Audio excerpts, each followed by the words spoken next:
from, our next question is from Millaville 5100, and it's a two-part question for you, Al. First part, does it have to be indica? Does the FICO have to be indica?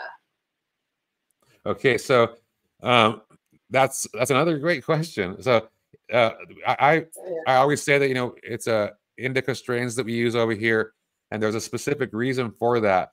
So it should be indica for sure, especially if we're trying to overcome the condition. One of the reasons is that it's very sedative, helps you get into deep sleep and want to rest. You know, sit on the couch. You know, they call it couch lock, where you just, you know, watching TV, you don't want to get up and do anything. You're just like, ah. So that resting and that being in those moments allow massive amounts of healing to happen. You know, and people have usually massive conditions that come to me, so they need that to happen in order to heal. You know, and overcome their situation.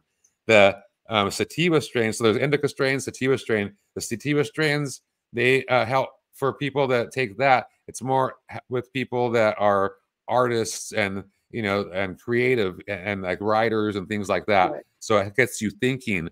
And a lot of people that start taking RSO, they've never been high in their lives, a lot of people, and they don't understand what a high is. And when they take the sativa, it makes them their mind race. Instead of going into like deep thinking, they get scared because they don't know what to expect, and it makes their mind race. It gets them scared, and it makes them quit, and that's not good.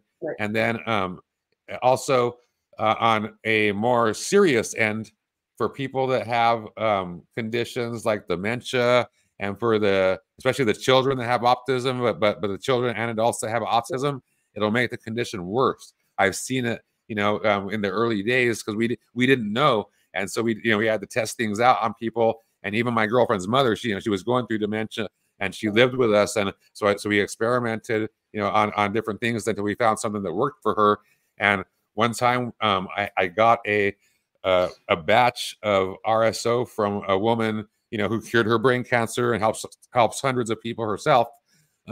She gave me a batch, you know, because I was out, and we needed some for my girlfriend's mother, and I didn't know, but it was a sativa strain batch, and we gave it to her, and she just went into violent outbursts, and it was crazy. Like she had a really rough time, and it wasn't good for anybody in the house. So you need to, in my eyes, really make sure that it's an indica strain, especially if you're new to it, you know, and especially if you're trying to deal with conditions that have a mental aspect to them as well, you know. But for sure, if you need massive healing to go on, it definitely needs to be an indica strain. And everything that we put out over here is indica strain, and that's all I've really taken from RSO myself personally.